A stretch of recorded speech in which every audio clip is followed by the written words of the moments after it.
Hello, hello, hello, everyone. Welcome back to another great round of The Hop. Your boys, Gabe and Steven, back in for round 42.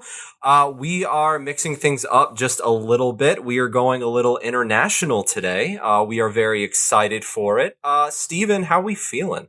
Feeling good. 42. We're celebrating the Hitchhiker's Guide to the Galaxy episode, if that means anything to you. It's a little deep reference for the nerds out there. We're celebrating the end of Hispanic Heritage Month this week. We're doing all beers from international Latinx countries. I'm pumped about it. Gabe's pumped about it. Gabe? Yeah. Let's grab a drink.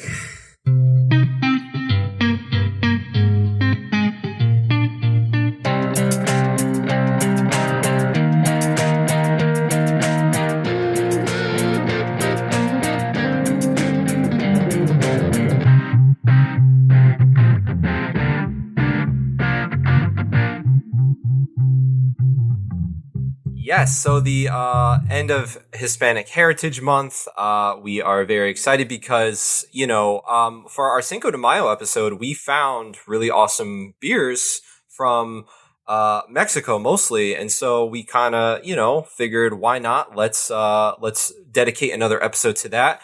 3 breweries, 4 different beers. We are very excited, and should be a fun one. And not every beer is from Mexico. We got them from different places as well. Yeah, and I love going international. I mean, this isn't the first time we've done it. We had some Irish beers on here. We had the German beers. We had we've gone Mexico before. It's exciting because like craft beer in America, like a lot of things in America, I guess we tend to think of only what's happening within the borders of the U.S. And certainly the U.S. is on the forefront of craft beer in a lot of trends. But there's some great stuff happening in internationally, of course, in England and surprisingly in Mexico. Even in the last 10 years, Mexico City has gone from 8 craft breweries across the city to 80 or 100. So it's crushing it. It's a booming. Let's get the business out of the way and remind you guys, if you're not already doing it, to follow the HO Podcast on Instagram and Twitter. If you follow the HO Podcast on Instagram, you're gonna feel like you know us, like you've been with us since the dawn of time. I'm just trying to sell the Instagram over here. Sure, yeah, do your thing. Subscribe to the show on YouTube. If you want to look at our logo while you listen to us, you can click the bell. And most importantly, rate and review the show on Apple Podcasts. You could give us a 5-star. You could give us a 5-star and say, you guys are awesome. You could give us a 1-star and say, please play Mike Breen more often because that's what's missing from your show. And then we'll say... But see, here's the thing. That's easy. We can do that. No problem. Bang! Exclamation point! We'll turn your 1-star into a 5-star. We've like got that. Mike on a retainer. So, he's always around. Gabe. Yes? Do you need to say anything before we jump into the news? Cool. Beer news. Beer news. Okay. Leading off, the Brewers Association has released their procedure for filing complaints with regard to their updated code of conduct. This is a follow-up story. We mentioned the updated code of conduct that the Brewers Association released for its members over the summer. Well, they have now released a procedure for how to file complaints against fellow members. So it's a 6-page document that outlines procedures for filing the complaint and guidelines for how to review, examine, and resolve the claims. Quote, the Brewers Association will seek to resolve complaints in a way that best advances the goals of making the beer industry and society a better place. While they were at it, they also named the 3 members of the review board, which they are 3 individuals chosen by Brewers Association staff for their varied expertise in multiple relevant areas such as law, diversity, equity, and inclusion, and employment practices. So we have Dr. Lenita Gregory Campbell a Los Angeles native. Hey! And she's currently the director for the Office for Racial and Cultural Engagement at Emory University in Atlanta. Gloria Mater, she is a principal for Mater and Associates PC. She's a former regulator, having served as the executive director of the Illinois Liquor Control Commission. And we have Jeremy White. Jeremy is a lawyer. He represents a wide range of clients in complex litigation matters in the wage and hour and employment discrimination areas. Sounds like a jolly time. I don't mean to disparage his profession, but the document is, you can read it on the Brewers Association website if you so choose, and complaints are go through a lengthy process of review by the board, and ultimately, if the complaint is found to be credible, there is also a series of remedial measures outlined, which can include censure, suspension, or termination of membership in the Brewers Association. So a lot of legal mumbo jumbo, which is easy to make fun of, but it is very important in terms of the overall goal, which is making the beer industry a more inclusive, more diverse, more welcoming place. And we stand behind that 100%.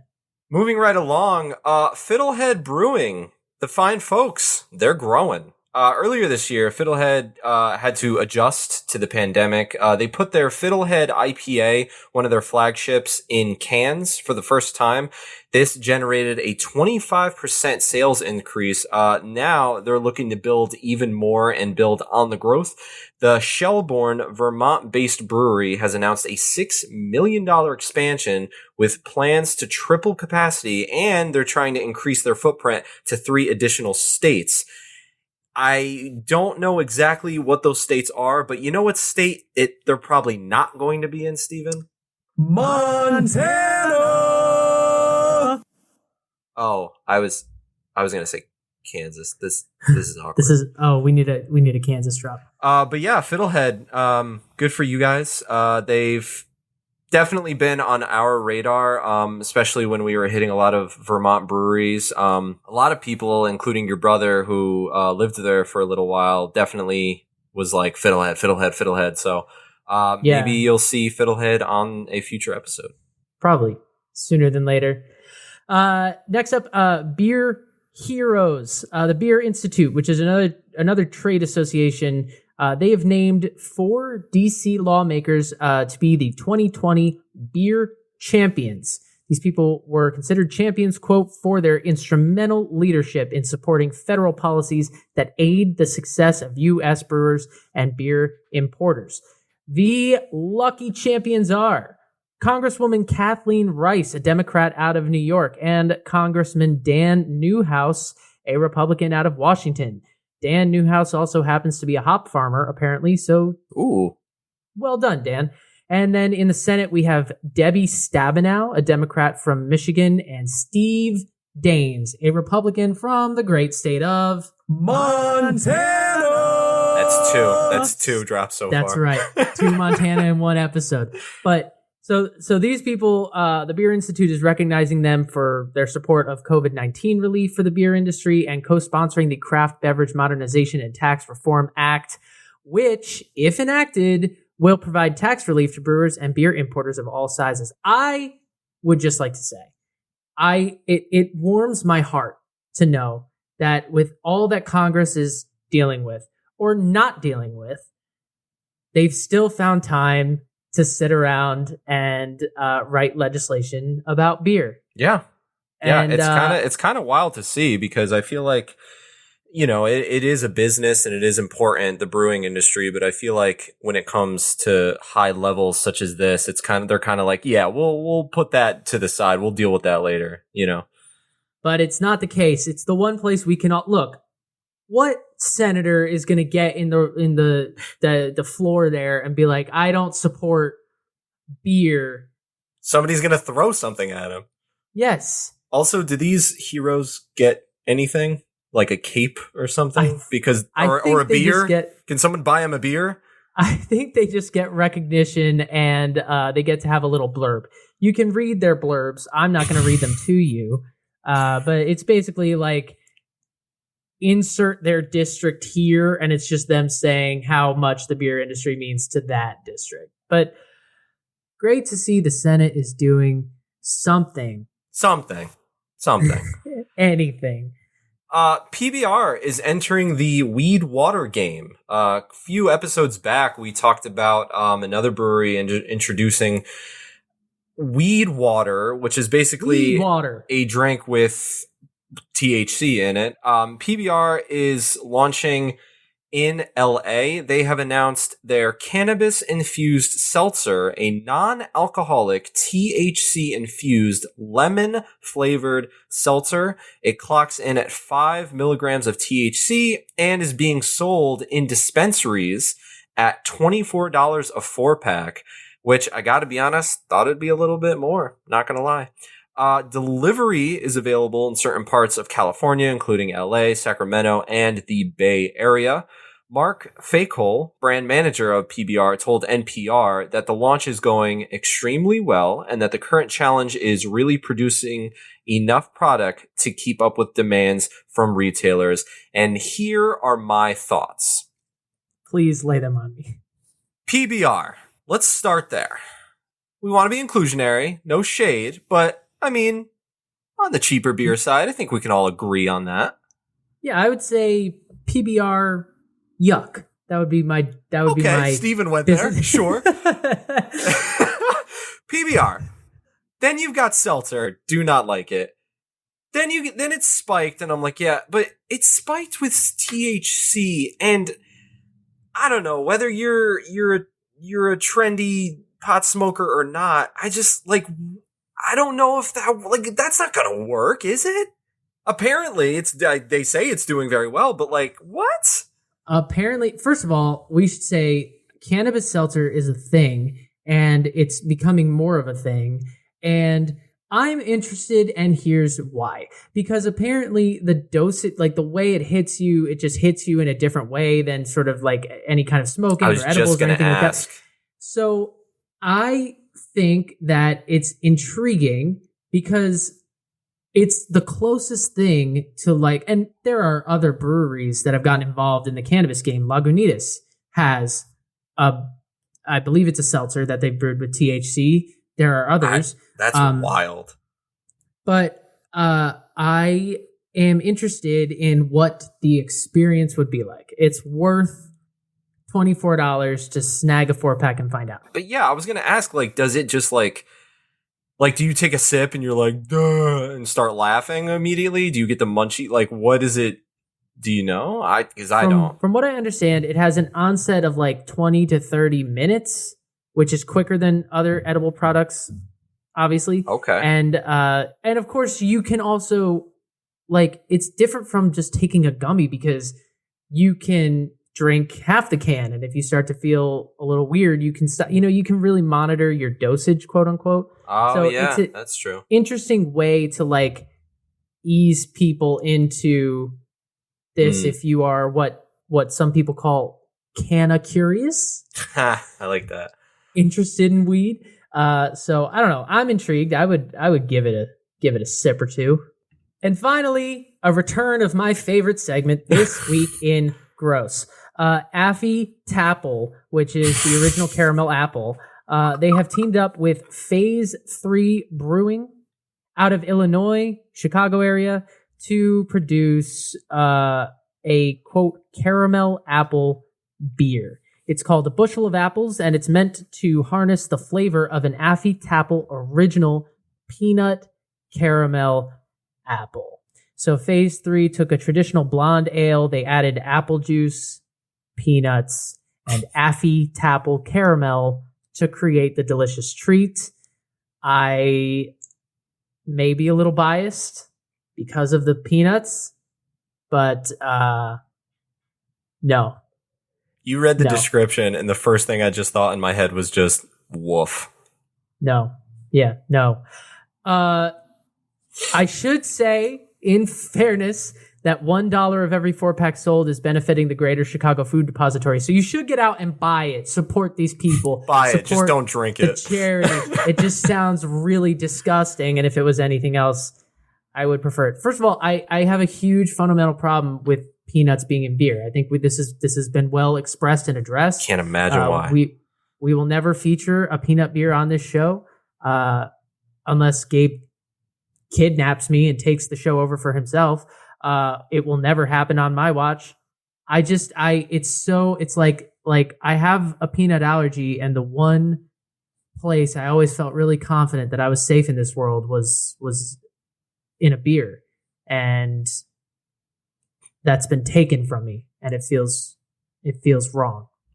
So I'm going to rename my fantasy football team Affy Tapple. All right, we have to move on. I have a toast. Good, and, let's hear it. We're going to get into it. Okay.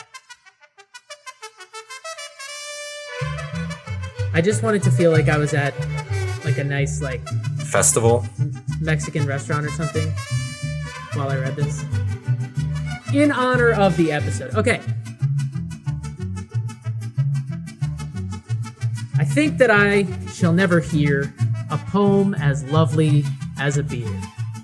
A brew that's best straight from tap with golden hue and snowy cap. The liquid bread I drink all day until my memory melts away. A beer that's made with summer malt, too little hops its only fault. Upon whose brow the yeast has lain, its water clear as falling rain. Poems are made by fools, I fear, but only wort can make a beer. That is a play on, or a spoof of, Trees, the poem by Joyce Kilmer, if you're illiterate and didn't figure that out already. Indeed. I'm hyped now.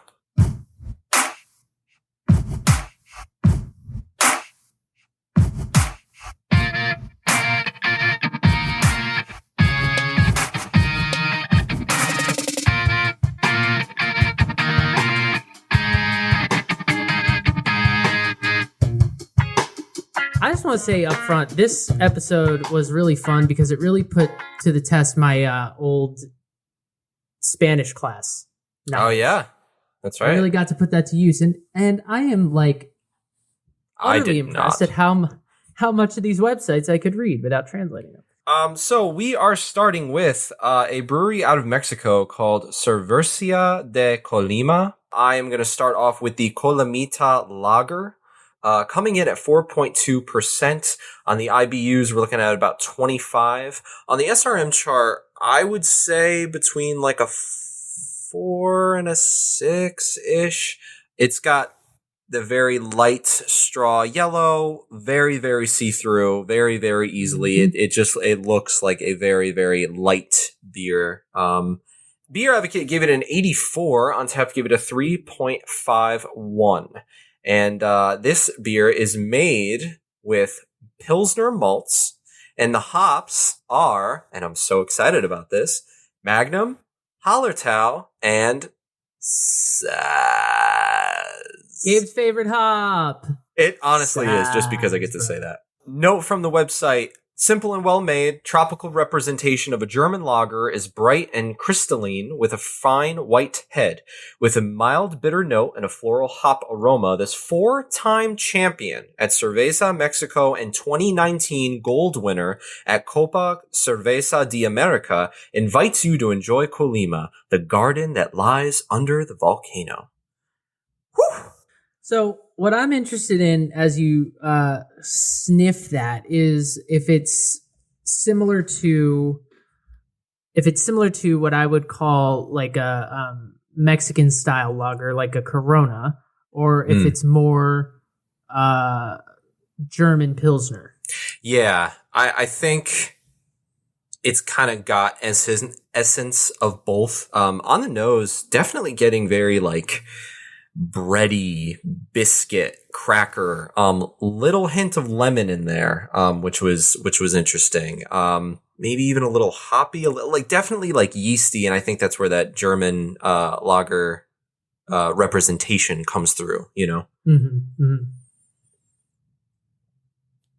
Saaz, bruh. Saaz. Okay, so it's on the side of German Pilsner, more or less. Mm-hmm. But it is tropical. Like, it is a little fruity. Which it kind of like doesn't make sense in the best way possible. You know what I mean? Like, it's wow. I was not expecting that at all. But yeah, when you made the comparison earlier, like Corona compared to the German side of things, I would definitely lean more toward the German side of things. I don't know if I can taste, like, I don't know if I can pick out the hops, but maybe it's just because I know more hops better than the other ones.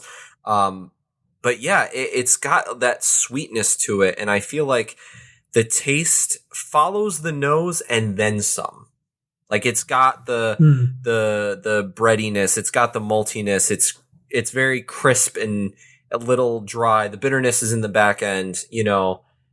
It's crisp as it goes down, but there's like a tropical fruity note that just like tickles the tongue as it goes by. Like a squeeze of lime, if you will. Hashtag find your beach. Yeah, no, it kind of is like that though. It's very interesting. I thought this would be just kind of like, yeah, it's straightforward. It's a lager, you know, next. No, this is okay. All right. This brewery is really interesting to me.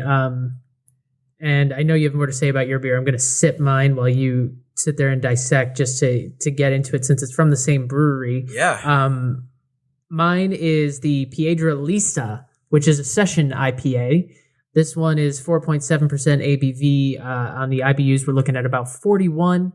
Beer Advocate has it at 85, on tap at 3.78. And on the SRM chart, it is like a nice orange, very see-through. I would call it maybe a 6 or a 7. Yeah, it's a little darker than mine. Yeah, I would call it more orange than yellow, sort of, but like a light orange color. Head was about a half inch of very white foam, which collapsed pretty quickly into just a ring around the glass, and no lacing. So the hops that we're looking at in here are Citra, El Dorado, and Mosaic. The malts are Pale Ale, Victory, Carapils, and Malted Oats. So I'm drinking it just out of a pint glass, and let's sniff it up. And so I'll be interested. Same comparison. Does yours fall on the IPA side? Does it fall more on like the simplicity of like a Corona side? Well, are you going to find your beach in there? Well, I might. It definitely is more of an IPA just off the nose. I can tell you that right away. Yeah, I figured. It's citrusy. It's got some orange, some mango definitely comes through for sure. Not a whole lot of hoppiness. They're there. It's subtle though. And I would say the smell, everything about the smell is subtle, which is to be expected. It's a session IPA. I'm expecting sort of just lighter smell, lighter flavor, lighter drink. Overall, I'm expecting a crushable beer off of this, and the nose sort of right away tells me that's what I'm going to get. But the mango is really surprising how much that comes through. I was expecting more grapefruit, orange, more of that bitter citrus, and there's something really sweet on the nose, which is pleasant. I don't know if it'll follow through in the taste. Citra and Mosaic hops, when those mix, I feel like more often than not, we've seen that combo, and then it's led to notes like that. Tropical. Yep. Yeah, I would say the taste follows through on the nose 100%. I mean, you get nice tropical sweet citrus fruit up front. You get mango, you get guava for sure. And then across towards like the middle or back of the palate, the hops come through, and I would say it's predominantly the El Dorado hops. To get super nerdy about it, that is what I'm getting, because it's a distinct bitter. Much more bitter than I typically get off of Citra and Mosaic. I think the curveball here is that El Dorado, and so there's a nice little bite. It's not a West Coast IPA bite at all. It's nothing that lingers. It goes away pretty quickly, but it's there, and it definitely takes this into the IPA category. The brewery's description, quote, taking its name from a local legend, a gigantic volcanic rock that invites visitors that slide on it to come back to Colima again and again. This session IPA is a refreshing tropical experience with moderate alcohol content that allows you to live and relive its welcoming, hoppy undertone at any time of the day. So, moderate alcohol content. I love that. Yeah, it's a translation. But yeah, it's clean, it's dry. The carbonation is pretty light. I would say it's pretty light bodied. How easy is it to drink? Because mine is like it's beer, but it's like water. Like that's how easy it is for me. Yeah. Same, very very easy to drink, crushable. Nice. Oh yeah. The beach has been found. Honestly, sit me on a beach, I'll be happy with this all day. And you know, I've seen some reviews that call it sort of watery. I don't think that's. I know I just said it's like drinking water, but I don't think that's a fair description of this. It's not watery. It doesn't lack in flavor. It is definitely flavorful. It's just not the kind of heavy drinking experience that you're going to get off of a double IPA or even a single IPA. It's a session. I mean, it's 4.7, so that's to be expected. Yeah. But yeah, I'm feeling, just to go back to the beach reference, I'm feeling the same way with mine. Like this is, I feel like this brewery has maybe a connection with just like the easy going, easy drinking beers, but with a lot of flavor. And, you know, they're certainly not compromising on anything, and that's really great to see. So yeah, they definitely, this brewery comes out of, you know, obviously, as you can tell from the name, Colima, which is it's a small state on the Pacific coast of western Mexico. So the north border is these two volcanoes, one of which is the Colima volcano, or Volcán de Fuego, which is an active volcano. And then there's the beach. So they're kind of nestled between a volcano and the Pacific Ocean. And so it's very tropical. It's very, you know, find your beach. I mean, I don't like to keep bringing them into it because, quite honestly, they have nothing to do with this at all. Stay thirsty, my friends. I mean, regardless of what you're drinking, I feel like everyone needs to find their beach. And what beach better than a great city in Mexico where they brew great beer and they have active volcanoes, so you can go play in those. Yeah, it's a really cool operation. You know, this is a story like plenty of the breweries that we profile here in this country. Three friends, Jorge, Andres, and Esteban, they wanted to create a beer true to their local, you know, heritage. They got investors on board. They started the remodeling project. The brewery was founded in 2014 in an old soda bottling plant, and they currently have a 30-barrel system, that's a decent system. Oh yeah. I mean, this is no like mom and pop shop. That's a decent. No, they're doing it, and they're doing it right. So, I mean, hats off to them. Old soda bottling plant. Why not? And the beers that they have, I mean, you said that they specialize in sort of easy drinking, and it's like, yeah, kind of. However, also no. Like they have so many dope looking beers. I mean, they have their year rounds, which the one you're drinking and I'm drinking, as well as a West Coast IPA, a pale ale, a porter. But then they have some seasonals and some special stuff, including an Imperial Pilsner. Gabe, we need to get our hands on an Imperial Pilsner. Yeah. I am fascinated. That one sounded dope. It's 7.2%, but it's a Pilsner. I don't understand. I don't get it. I need to get it, and I don't, and I want to get it. So we need to get our hands Another thing on an that Imperial Pilsner. Caught my eye was I might be saying this wrong, the Tissus. It's their creamy headed porter, roasted coffee bean in color. So they're porter, but it looks and sounds awesome. Crusty bread, nutty, chocolate, coffee notes in just one sip. Ooh, baby. I mean, it's like, what kind of beer are you looking for? Are you looking for a pre-prohibition lager? They have one. There wasn't prohibition in Mexico. That was in America, and yet they still have one. They still explain that to me. They have a goza with plum. They have they have sours. They have a barley wine. They have IPAs on IPAs. They got all kinds of stuff going on here. Yeah, that barley wine looks dope. Woo! Every brewery should have at least one sort of epic barley wine inspired drink, if you will. I agree. Every brewery should at least have a barley wine or a Scotch ale or something that's been in a barrel. That's just a requirement from Stephen. That's based on nothing, but yeah, man. I really like mine. It's simple and easygoing, but it's fruitful, and it'll definitely make you want to crush more and get more. But overall, big fan over here. Yeah, I just think it's actually good that we kept bringing up Corona earlier, because the beer, not the virus. Because lol, this is just really another. I mean, we've talked about this, I think, in the past probably.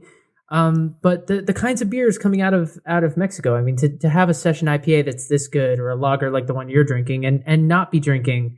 It's not just Corona. It's Tecate. It's Dos Equis. It's all of those. Yeah. All of those, which have a time and place. Like that kind of lager pilsner thing has a time and place for sure. But it's exciting to see that there are Mexican craft breweries and other countries, which we'll visit with yours in a minute, that are branching out into this kind of style too. It's not just coming out of America. Yeah, and I mean, it's not like this stuff is hidden either. I had quite a few to choose from, to be honest with you, and I spoke with you about this off the mics. I was like, all right, so I've got this one, and then there's that one, and like there were a lot to choose from. I found the La Bru, the one I had for Cinco de Mayo. I mean, there are quite a few options out there, and not to go too much into this, but I saw beers from so many countries, and it's just great to see that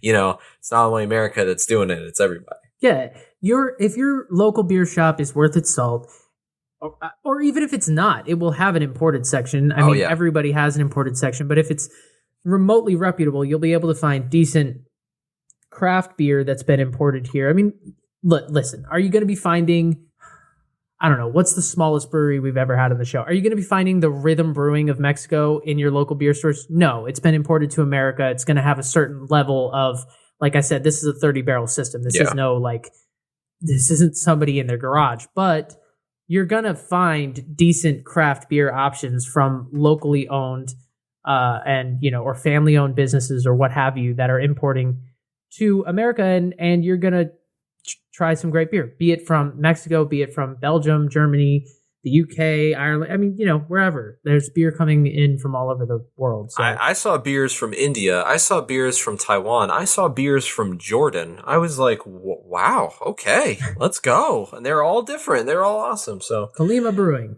Well done. Hot dog. I already finished my beer. So this is a perfect segue because I need another one. All right, well, let's do number 2. Let's do numero dos then.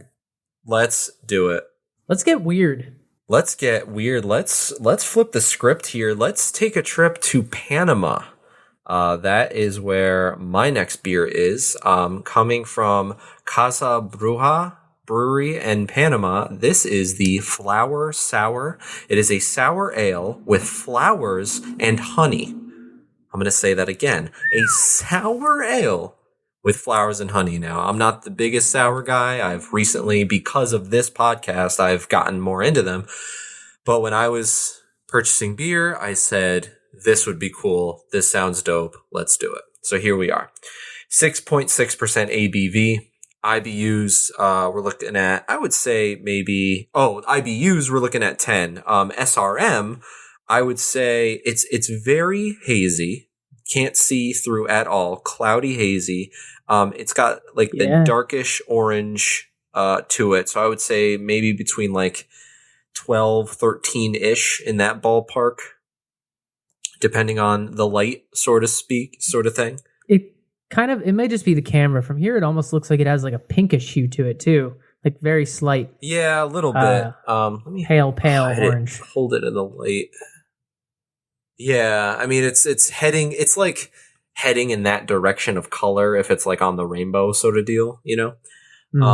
Beer Advocate did not have a rating for it. Untapped gave it a 3.61. Note from the brewery. A beer with various dimensions of complexity, its fragrant floral character is marked by hibiscus notes typical of a flowered forest, some wood and subtle spicy notes reminiscent of the freshness of ginger, mint, and thyme. Oh boy. In the mouth, its bright acidity leads to memories of acidic and ripe tropical fruits such as pineapple and Cape gooseberry. We decided to carbonate it naturally by initiating a second fermentation in each bottle, achieving a delicious effervescence and texture that invites you to have another drink, multiplying the opportunities to savor a new note of the unique rainbow that is Flower Sour. And ratebeer.com rated the top 50 beers in Panama. This one got number 12 as a sour. That specific beer? Yeah, this specific one. Wow. Not bad. Most of them were from this brewery, but yeah, this one got number 12. I'm very excited. When I read up about all the flower stuff, I was like, let's go. Very big pillowy head, like an inch thick. Lacing is just a tad. It's fallen down pretty quickly against the sides of the glass, but it is there on the nose. Oh yeah, I am in a garden with flowers and bumblebees pollinating and lavender. I do smell the honey a little bit. It's got a lot of sweetness. Not too overpowering, but it's there. Some of the reviews I read online said flowers, jasmine, lavender, and chrysanthemum. Chrysanthemum. That's a hard word to say for me. Okay, there's the tartness. I think once I started looking for it, it's definitely there. It's a sour, 100%. It's a sour. You smell those esters like on the nose. Yeah, you can definitely. Yeah, definitely. Very tart. Yeah. It smells a little funky. It's like earthy. It's almost a little spicy in a way. Oh yeah, yeah. It's interesting because it's like now that we've done so many of these beers, like I smell it and I'm like, oh, okay, I get flowers. And then I kind of like force my brain to like ignore that. And then I get to smell everything else. You know what I mean? Yeah, there's sort of like when you are smelling beer, I find there's sort of like 3 sniffs really that you can get. Yeah. And you pick up different things every time. And after that, you kind of max out and it's like you got to move on and taste it. But you get about 3 and it sort of develops over time. You can pick up more subtle things as you go. Yeah. Usually. I am drinking out of a Tiku glass, which I thought was appropriate for the beer, and down the hatch. Lots of carbonation, very sour, very tart, but drinkable. It's not like a Sour Patch Kid. It's not going to make you like pucker your lips. Yeah, it's woodsy, floral. It's got that like lavender smell, and I don't know what lavender tastes like, but I can only assume it's this. It definitely lingers a little while. The honey is there. I would argue the honey's a little stronger on the nose than it is on the taste. It's almost got like cinnamon or something like that in it. Like it's not cinnamon, but I taste that spicy, like sweet, like layer, and it almost tastes like somebody sprinkled something on it, like right before I sip. Like if you have like a cappuccino and you like do the little cinnamon or brown sugar on top. Well, that's interesting because I was kind of thinking as you were drinking it, like I wonder what honey tastes like in a sour because it's so like honey is so sweet. Sour is obviously sour, and the tartness, and what is that kind of like aggressive sort of feeling on your palate along with the sweet taste do to the beer? And cinnamon makes sense because it's kind of a sweet but very spicy Yeah, it's not made with cinnamon, but that's just kind of like where my brain went. In regards to your question, it's I think the sourness boosts the sweet, rich flavor of it. I don't know if that makes sense. I think it does. You know what I mean? Like it's sour, but like because it's so like funky and different, it just like it really hits those notes really hard. So when you taste it, this isn't a beer where it's like, oh, I get a little bit of this, a little bit of no. Like what you read, that's what you get. Like I am getting the floralness, I am getting those esters, I'm getting the tartness, I'm getting the lingering. Like I said, the honey is there, more on the nose for me than the taste, but it's there. It's weird, but in a great way. Like I'm into it. I don't know how many of these I could probably drink in a night. I'd probably cap it at one. A note about the brewery very quickly. Like I said, Casa Bruja. They've been around since 2013.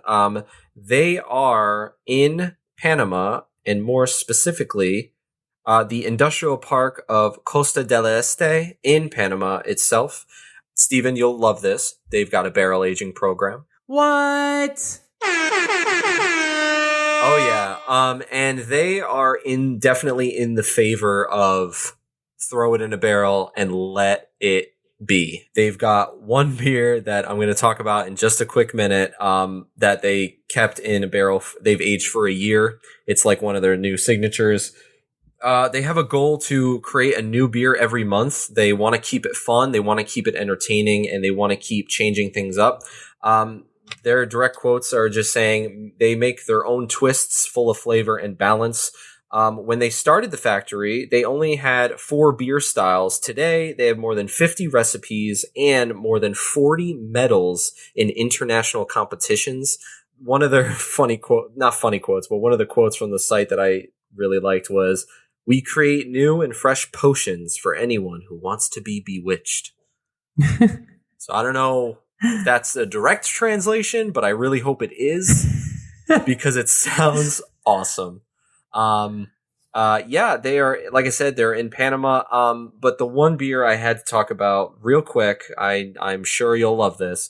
It is called the Monk's Breakfast. It's the strongest beer they've ever fermented. It is a Belgian barley wine. It was inspired by their favorite style of beer, which is the Belgian Abbey Quad. They age it in a year in barrels. Barrels are their thing. Their mission was bring art and science together, and that's basically what they do here. It's 12%, 33 IBUs.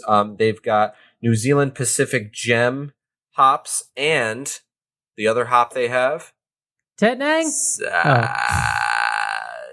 Well, honestly, nice. It's like I said, based off of a quad, and the overall big thing about this one specifically, cane sugar on cane sugar on cane sugar. It is their thing. They throw it in there. Then once it's done, they throw it in again. It's like their go-to. Oh, I love that so much. For sake of time, I'll kind of barrel through the rest. They've got a tap room, beer on tap and bottles. They've got their own smoker and a smokehouse at the tap room. What? They've got merch stores. They've got tours, obviously once COVID isn't a thing anymore. And yeah, they are really awesome. And I do have to say, this beer is very different, very interesting. I think if you don't like sours, I would say maybe stay away from it. But if you do like sours and you want something different, something very sweet and tangy, if you will, Casa Bruja Flower Sour. Well, I'm going to take us back to Mexico, and I'm going to Calavera Brewing, or Cervecería Calavera, and I'm drinking their Mexican Imperial Stout. This one's going to be a little bit of a doozy. Ooh. It's 9%er, 9% ABV. IBUs are 65 plus. SRM chart, it's a 40. It's jet black. Oh, yeah. It is a beer brewed with 7 varieties of malted barley and spiced up with 4 varieties of dried chili: Anco, Guajillo, Morita, and Chipotle chilies, and 5 varieties of hops. The stout is smooth yet full of complexity and rich in body. The chocolate and chili notes of this Imperial stout pair perfectly with mole, a classic of Mexican cuisine, which Steven has never had because they put nuts in it. So, but, no shade, it's their food. So we've got British hops in here and dark roasted barley malt. I'm drinking out of a snifter glass, and I can tell you the head was this dense tan, very creamy foam that lingered for a while and then dissipated, not getting a lot of lacing off it really at all.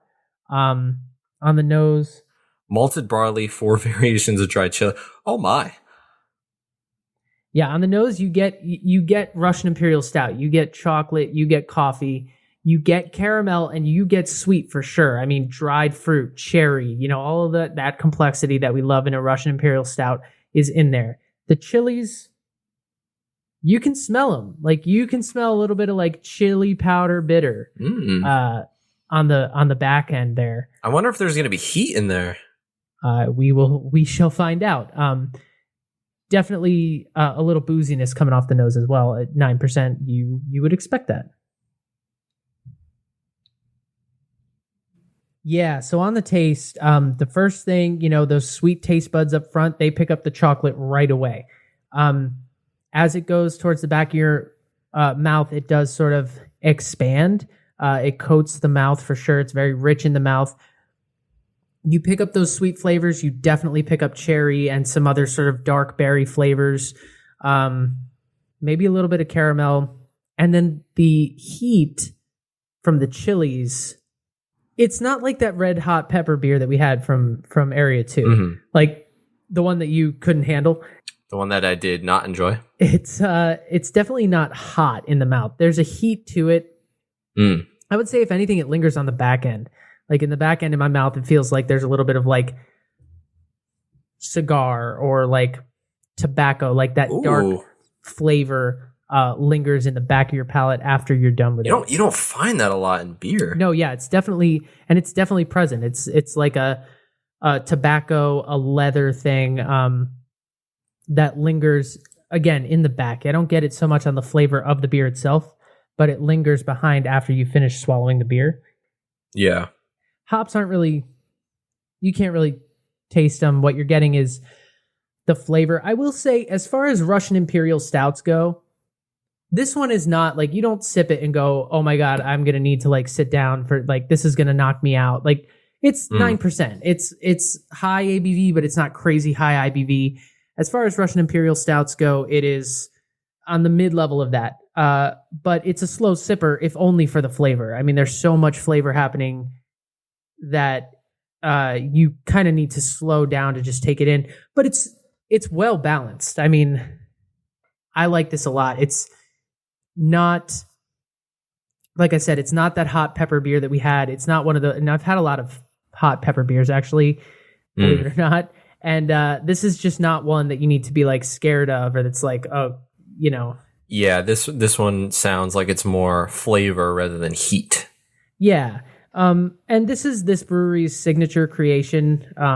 It represents a pretty large portion of their sales. As of 2015, I think it was like 40% of their beer sales were this beer. So it's a pretty popular one for them.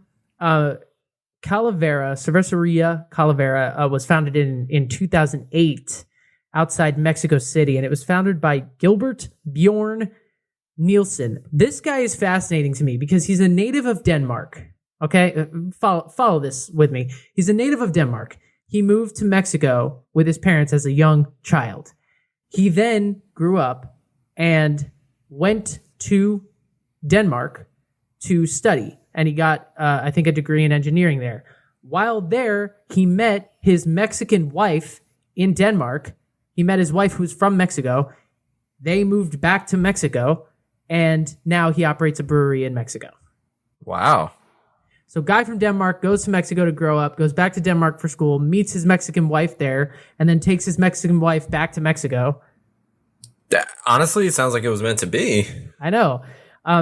So they were founded in 2008. They produced their first beers in 2000.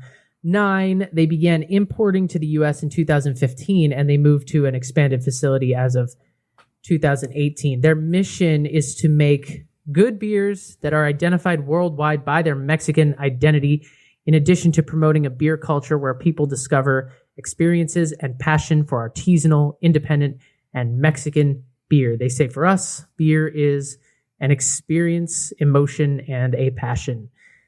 Culture Trip named them one of the best breweries in Mexico City in 2017. And what I find fascinating is because this gentleman, Gilbert, their founder and head brewer, has this Denmark heritage.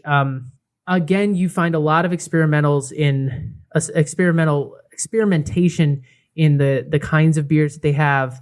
And you know, it's sort of like he's brewing beer with a Mexican heritage, but he's also bringing a Denmark heritage to Mexican beer. I mean, you're seeing it's too, you know, when I think of Denmark, I immediately think of like Mikkeller, just because and you know, I think of like, if you took those two styles, what do you get? Probably something very complex and very different and very interesting. I mean, if you look at the beers on their site, there's a lot of Belgian influence, you know, from a Abbey double, they have a Tripel, they have a wheat beer, they have plenty of IPAs, of course, they have collaboration beers. I like the skull logo they got going. That's pretty cool. Yeah, the skull logo is a big part of their identity, and also his wife makes most of the, or at least when they started, she was making most of the artwork for their labels. Yeah. So, you know, it's another beer. It's another brewery out of Mexico that's just like, to me, just for me, really pushing the envelope of what I thought Mexican beer was. Like, if I'm being honest, I didn't come into, you know, these episodes that we've done going, oh yeah, you can get all this stuff in Mexico. I kind of thought, you know, Mexican beer is sort of they do a certain style, and it's just right. There's so much creativity happening there, and so many people that are exploring these styles that come from all over the world. And did the IPA or the Imperial Stout originate in Mexico? No. But is this stout that I'm drinking right now uniquely Mexican? Yes, because the chilies that are in here are uniquely Mexican ingredients, and a beer that, you know, even if it's a style of beer that I've had before, like an Imperial Stout, you take Mexican ingredients and put it in the hands of a Mexican brewer, and you have something that is uniquely of Mexico. So exactly. I mean, they give their spin on it, and they can bring their identity to it. It's kind of like with the Black is Beautiful. I mean, everyone's got their base, and then they provide their flair and their style and their ingredients. So I mean, it's really great to see that, because it can open your eyes to things. Like I said, with me with the flower sour, you with your two beers. I mean, you know, I wouldn't have known about these anywhere else, and now that I do know, if I see them, I'm gonna be like, oh my god, let's grab the, you know, and I can, for the people who like sours, like I know that I can point them in this direction. Yeah, I'm so glad we did this. This was really just refreshing, exciting, reinvigorating, and I highly encourage you to check out all these breweries. They are on Instagram, Twitter. See if you can find their beers in your local stores, or if you can't find these specific breweries, Colima, Calavera, La Bruja. If you can't find them, find something else, because, you know, explore, get adventurous, people. Stop drinking Dogfish Head. We love Dogfish Head, but yeah, try something else. Go to the imported section. Stamp your passports. Real quick, between the two, which one's a little bit better? Oh boy. It really depends on what kind of experience I want to have. I feel the same way, because I got to be honest, I don't know if I can pick a winner. I feel like, depending on the day, depending on the time, depending on what mood I'm feeling, you know, I can, like I said, I think I'd pick the Colimita lager, just because I feel like I can drink that anytime. Whereas the flower sour, it's like, I think if I have one, I'm done for the night. But I mean, they're both, they're hand in hand for me. Yeah, I mean, I think that I just because of the mood I'm in today, I feel like I want to say the session IPA, but that again, that's like if I want to go sit on a beach and if I feel like having a slow sipper or something, this Mexican stout is the one. I just feel like they're so different. I don't even want to choose. That's I will accept that. I plead the fifth, Your Honor. All right, we have. I'll give us like 3 to 4 minutes to discuss this real quick before we get out of here. But the Los Angeles LeBrons have brought a championship home to my city, and we're gonna talk about it because I know a lot about basketball. Steven, but looking at me, don't look at your computer. Look at me. I want you to name 3 players that aren't LeBron on the Lakers. Go. Danny Green. 1. Anyway, the tall guy who was doing all that. No, that was LeBron. And Shaq doesn't count because he doesn't play for them anymore. And the little white guy. Yeah, Alex Caruso, who did his post-game interview shirtless. Like, also so for those of you who didn't see, the Lakers blew out the Heat for the last game to grab Game 4. Congrats to the Lakers. I'm upset the Raptors didn't win, but I'll give it to the Lakers. They fought hard. LeBron, and I'm very happy for Anthony Davis. He was with the Pelicans for a very long time, couldn't get past the first round of the playoffs, went to the Lakers, joined up with LeBron, and now he has a ring. Good for him. Absolutely deserves it. But J.R. Smith, who was notoriously famous for taking his shirt off during the Cavaliers parade back when they won, was shirtless before the game was even over, just because that's his thing, and it's just hilarious to me. What I'm pissed off about is that when did they play? Friday. They played a game. I guess it was Friday because it was a night there was no football, and I watched the whole thing. Like I don't watch basketball. I'm just like not interested. But every year, that's true. I can attest to that. Like Steven definitely watched the whole thing because we were Snapchatting the whole way through. Yeah, and last year because the Raptors were in the finals, I watched the whole finals. I watched every game pretty much of the finals last year, and I watched. Thank you. I watched this game because I don't like missing real exciting live events. I wanted to see them win the trophy. Yeah, and I thought it was a shoo-in, and they bring this fucking Louis Vuitton box in for no reason. Which why it wasn't there it doesn't matter. So they bring it into the thing, and like I'm expecting this win, and then the Lakers just did not win, and I was like, well, fuck. And now they're gonna, and they played on Sunday, and honestly, yeah, and football's on. There was football, but I really did mean to like click over and watch it, but I usually get alerts on my phone. I did not know. I completely forgot it was happening until it like came across. I was flipping back and forth, and I stuck with basketball for a while just because I was like, well, it's definitely going to have, like, they were up by like 28 at halftime. I was like, this game is over. They're going to win it tonight. I want to be able to see it. And I went back and forth with football. I think it was Seahawks and Vikings. But yeah, I like that. The LA LeBrons, took another one home. They did it in the bubble. And I just want to give a quick shout out to the NBA because they have been the only sport so far to figure it out. They made it work with the bubble. Adam Silver, the NBA commissioner, had in the entire time they were there. This is a legit stat. You can look this up. The entire time they were there, 0 positive COVID-19 tests. 0. No one tested positive, and he also gave raises to some of the workers who had to work extra because, damn it, they deserve it. Yeah, it's really an incredible feat. I mean, you know, I understand. Like, we're not throwing shade on any other sport because these other sports are just much bigger than. I mean, to pull off a bubble for the NFL or the MLB would be almost.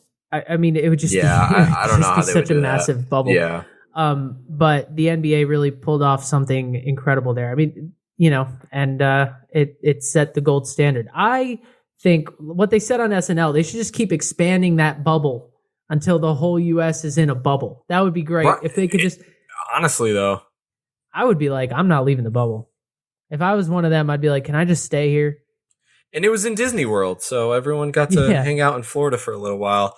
They're like, these guys are upset. They're tired. They've been stuck in a bubble. I'm like, I'll go to the bubble. I'll happily go to the bubble and just chill out there. final thought. What's hilarious to me is that there were a few players in all sports that opted out, that decided not to play. And there was a player on the Lakers who decided not to play. And my question is, does he get a ring?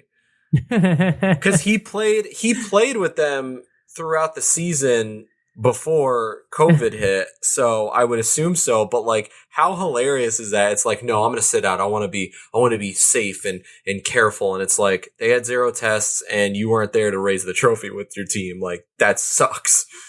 Does he still get a ring? That is the question. Looking at you, Avery Bradley. Right. Guys, thank you for joining us for another round of The Hop for an international celebration. Love it. Give us a follow, give us a like, subscribe, do all that stuff, connect with us. And thank you to everyone that's reached out and suggested beers and stuff like that. We're going to do them. We're going to do them. We're getting to them. We have a decent long lead list in front of us. We got a plan. We write everything down, and we will get to you. Don't you worry. Thank you guys so much for joining us. We will be back Thursday for another great round. Until then, stay safe, stay well, cast your ballots, and we'll see you soon. Go vote.